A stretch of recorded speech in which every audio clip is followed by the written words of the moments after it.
Halo semua, Assalamualaikum warahmatullahi wabarakatuh. Di sini kali ini kita akan belajar mengenai evaluasi pelatihan yang akan dijelaskan oleh kami yaitu kelompok 1 dalam mata kuliah pelatihan dan pengembangan SDM yang diampu oleh Bapak Lutfi Firdaus SEMM. Yuk kenalan dulu dengan anggota kelompok kami, yaitu yang pertama ada Gading Azharin Paramesti, ada Sartika Margareta Turnip, ada Mela Malida, dan yang terakhir ada Asti Juliani. Pembelajaran kali ini sangat bertujuan untuk mengetahui pentingnya evaluasi, memahami alasan dan proses tinjauan evaluasi, mengidentifikasi dan memilih hasil untuk mengevaluasi program pelatihan, mengetahui desain evaluasi dan jenis desain evaluasi, mengetahui analisis cost-benefit dari pengambilan investasi ROI, dan memahami peran big data, analitik tenaga kerja, dan dashboard dalam menentukan nilai praktik pelatihan. Pada pembelajaran kali ini, kita akan mengetahui apa itu evaluasi, alasan evaluasi, jenis-jenis evaluasi, tinjauan proses evaluasi, hasil untuk evaluasi, desain evaluasi, ROI, dan mengukur SDM dan kegiatan pelatihan. Apa itu evaluasi? Jadi, evaluasi pelatihan mengukur hasil atau kriteria tertentu untuk menentukan manfaat program, sehingga evaluasi pelatihan ini mengacu pada proses pengumpulan hasil yang diperlukan untuk menentukan apakah pelatihan itu efektif. Efektivitas pelatihan dibuktikan dari manfaat yang diterima perusahaan dan peserta pelatihan dari pelatihan. Desain evaluasi mengacu pada koleksi informasi termasuk apa, kapan, bagaimana, dan dari siapa yang akan digunakan untuk menentukan efektivitas program pelatihan. Alasan evaluasi pelatihan untuk mengidentifikasi kekuatan, kelemahan program, menilai kontribusi konten, organisasi, dan administrasi program pada pembelajaran. Mengidentifikasi peserta yang mendapat manfaat paling banyak atau sedikit dari program, menentukan manfaat finansial dan biaya program, untuk membandingkan biaya dan manfaat pelatihan versus investasi non-pelatihan, untuk membandingkan biaya dan manfaat dari program pelatihan yang berbeda untuk memilih menjadi program. 3. Jenis evaluasi. Evaluasi formatif. Evaluasi ini membantu memastikan bahwa program pelatihan berjalan lancar yang diatur dengan baik, peserta belajar puas dengan program tersebut, dan melibatkan pengumpulan data kualitatif meliputi pendapat, keyakinan, dan perasaan tentang program. Evaluasi sumatif. Evaluasi ini dilakukan untuk menentukan sejauh mana peserta telah berubah sebagai hasil dari berpartisipasi dalam program pelatihan, mencangkup pengukuran keuntungan moneter yang diterima perusahaan dari program dan melibatkan pengumpulan data kuantitatif atau numerik melalui tes penilaian perilaku atau ukuran kinerja yang objektif, yaitu volume penjualan, kecelakaan, atau paten. Tinjauan proses evaluasi. Pertama, menentukan kebutuhan pelatihan. Penilaian kebutuhan membantu mengidentifikasi pengetahuan, keterampilan, dan perilaku yang diperlukan, serta membantu mengidentifikasi di mana pelatihan diharapkan memiliki dampak. Lalu yang kedua, mengidentifikasi tujuan pelatihan yang spesifik dan terukur untuk membantu program. Lalu, yang ketiga, mengembangkan ukuran hasil. Pengukuran hasil dirancang untuk menilai sejauh mana pembelajaran dan transfer telah terjadi. Yang keempat, menentukan strategi evaluasi terkait faktor yang perlu dipertimbangkan dalam memilih desain. Dan yang kelima, merencanakan dan melaksanakan evaluasi melibatkan pratinjau program atau evaluasi formatif serta mengumpulkan hasil pelatihan berdasarkan desain evaluasi. Hasil yang digunakan dalam evaluasi program pelatihan. Yang pertama, hasil reaksi. Mengacu pada persepsi peserta tentang program, termasuk pelatih, fasilitas, dan konten. Hasil reaksi sering disebut sebagai ukuran kenyamanan penciptaan, yang biasanya dikumpulkan melalui kuesioner yang diisi oleh peserta pelatihan. Yang kedua, pembelajaran atau hasil kognitif. Digunakan untuk menentukan sejauh mana peserta pelatihan terbiasa dengan prinsip, fakta, teknik, prosedur, dan proses yang ditekankan dalam program pelatihan. Selanjutnya, perilaku dan hasil berbasis keterampilan digunakan untuk menilai tingkat keterampilan dan perilaku teknis atau motorik. Dan yang terakhir, hasil afektif meliputi sikap dan motivasi. yang mungkin dikumpulkan dalam evaluasi termasuk toleransi terhadap keragaman, keterlibatan, motivasi, dan lainnya yang diukur menggunakan survei. Menentukan apakah hasil tepat, hasil pelatihan yang tepat harus relevan, dapat diandalkan, diskriminatif, dan praktis. Yang pertama, relevansi, mengacu pada sejauh mana hasil pelatihan terkait dengan kemampuan yang dipelajari yang ditekankan dalam program pelatihan.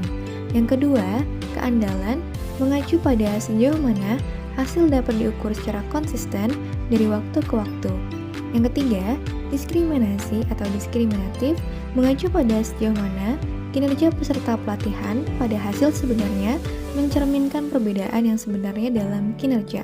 Dan yang terakhir, yaitu kepraktisan, mengacu pada kemudahan ukuran hasil dapat dikumpulkan. Desain evaluasi. Rancangan evaluasi pelatihan menentukan keyakinan yang dapat ditempatkan pada hasil. Desainnya didasarkan pada analisis yang cermat tentang bagaimana meminimalkan ancaman terhadap validitas internal atau karakteristik perusahaan dan orang-orang dalam struktur evaluasi, dan validitas eksternal atau bagaimana peserta studi bereaksi terhadap keterlibatannya dan efek dari berbagai jenis pelatihan. Desain evaluasi yang pertama, post-test only, mengacu pada desain evaluasi yang hanya mengumpulkan hasil pasca pelatihan. Yang kedua, pre-test atau post-test, yang mengacu pada desain evaluasi di mana ukuran hasil pra-pelatihan dan pasca pelatihan dikumpulkan. Yang ketiga, terdapat pre-test atau post-test dengan kelompok pembanding yang mengacu pada desain evaluasi yang mencakup peserta pelatihan dan kelompok pembanding. Dan yang terakhir, ada Solomon 4 Group, menggabungkan kelompok pembanding pre-test atau post-test dengan rancangan kelompok kontrol post-test only. Yang selanjutnya, menentukan pengembalian investasi. Hasil pelatihan yang penting digunakan untuk menunjukkan keefektifan biaya program pelatihan setelah disampaikan dan berguna untuk memperkirakan nilai potensial dari program pelatihan baru. Analisis biaya manfaat atau cost benefit dalam situasi ini adalah proses penentuan manfaat ekonomi dari suatu program pelatihan dengan menggunakan metode akuntansi yang melihat biaya dan manfaat pelatihan. Informasi biaya pelatihan penting karena beberapa alasan. Yang pertama, memahami total pengeluaran untuk pelatihan atau biaya langsung dan tidak langsung. Yang kedua, membandingkan biaya program. Yang ketiga, mengevaluasi proporsi uang yang dihabiskan. Dan yang terakhir, untuk mengendalikan biaya. Mengukur sumber daya manusia dan kegiatan pelatihan. Salah satu cara untuk memahami nilai yang diberikan oleh aktivitas pembelajaran atau fungsi pelatihan adalah melalui perbandingan dengan perusahaan lain. Big Data mengacu pada kumpulan data kompleks yang dikembangkan dengan mengumpulkan data di berbagai sistem organisasi, termasuk pemasaran dan penjualan, sumber daya manusia, keuangan, akun dalam layanan pelanggan, dan operasi. 3 dimensi Big Data. Yang pertama, volume, mengacu pada sejumlah besar data yang tersedia. Yang kedua, variety, banyaknya sumber dan jenis data yang tersedia. Dan yang terakhir, velocity, yaitu kecepatan yang harus dievaluasi, ditangkap, dan dibuat berguna. Analisis tenaga kerja mengacu pada praktik penggunaan metode kuantitatif dan metode ilmiah untuk menganalisis data dari database sumber daya manusia, laporan keuangan perusahaan, survei karyawan, dan sumber data lainnya untuk membuat keputusan berbasis bukti dan menunjukkan bahwa praktik sumber daya manusia mempengaruhi metrik perusahaan yang penting. Dashboard dapat mengambil data mereka dari berbagai sumber, seperti sistem informasi sumber daya manusia perusahaan atau manajemen pembelajaran atau sistem pendaftaran kursus. Kesimpulan yang didapat dari pembahasan evaluasi pelatihan yaitu evaluasi memberikan informasi yang digunakan untuk menentukan efektivitas pelatihan, sehingga evaluasi melibatkan identifikasi hasil yang tepat untuk diukur. Selain itu, Evaluasi juga melibatkan perbandingan biaya pelatihan dengan manfaat yang diterima dan melibatkan pemilihan desain yang sesuai untuk memaksimalkan kepercayaan yang dapat diberikan pada hasil. Dengan demikian, bab ini mengungkapkan bahwa evaluasi yang baik membutuhkan pemikiran tentang evaluasi sebelum melakukan pelatihan.